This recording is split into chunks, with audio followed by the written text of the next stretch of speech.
I watch a ton of horror movies, spanning every subgenre within the genre. There are certain subjects I enjoy more than others, of course.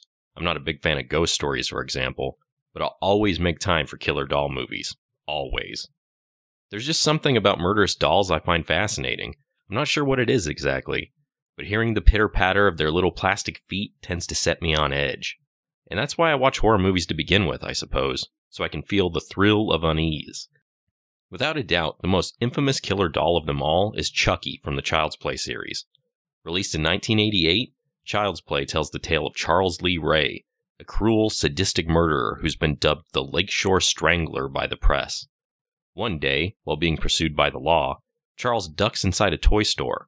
It's there that Charles is mortally wounded by police gunfire, but he manages to cheat death by transferring his soul into the body of a good guy doll. For those of you who weren't around in the 1980s, these fictional good guy dolls were essentially modeled after a real-life Hasbro toy line called My Buddy. It was a fairly popular doll at the time, despite being marketed to boys, which was completely unheard of in those days. Anyway, soon after Charles's transformation, he's purchased by a single mother, Karen Barclay, for her only son, 6-year-old Andy. I won't discuss the film any further for risk of spoilers, but it's safe to say that the Barclay residence was turned upside down overnight. There are currently 6 Child's Play movies available at this time, with sporadic rumors of a 7th appearing every now and again. Chucky, the franchise star, is instantly recognizable, even to those people who've never actually seen the movies. In addition to selling out theaters and making bank on DVD sales, Chucky's also moved tons of merchandise. So you'd think a video game based on the character would be an instant home run, right? Well, apparently not. A California-based video game developer known as Teek Games attempted to make a Child's Play game for the PC back in 2011. Initially, the project looked promising, but it was unfortunately cancelled sometime in 2012. Titled Chucky, Wanna Play? This game would have allowed players to take control of Chucky himself. Right off the bat, this is a great idea. Playing Chucky sounds like a lot more fun than being a hapless little victim like Andy Barclay. Plus, if designed properly, it could have given gamers a truly unique experience. I mean, after all, how many ultra-gory M-rated horror games let you play as a 2-foot-tall psychopath? None that I know of, certainly. From what I can gather, Teek Games seems like a really small-time outfit. They make little indie games like Texas Hold'em, Domino Master, and Minesweeper Flags. So tackling a fully loaded Child's Play game was perhaps a bit out of their league. That's why it's no surprise to me that they eventually reached out to the online community for crowdfunding.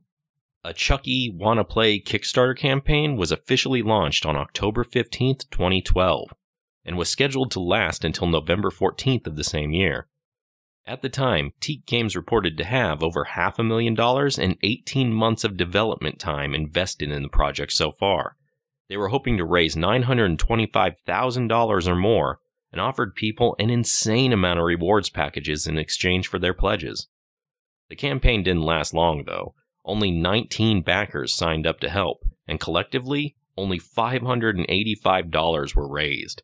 The numbers were so abysmal, Teek Games canceled the funding project prematurely, officially throwing in the towel on October 22nd, 2012. Sadly, I can't find much more information about this game online. I would have loved to have seen it released in some form or another. Even if it's a completely buggy, unfinished mess, I'd be more than happy to give it a spin today. But what do you think?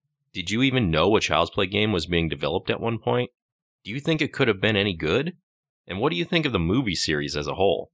Let me know in the comments below.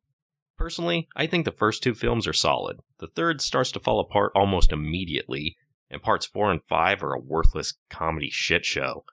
6 was a decent attempt to steer the franchise back on track, but it was still missing the magic of the original 2 films. Though admittedly, that may just be nostalgia clouding my judgment. Who knows? Anyway, thanks for watching. Later.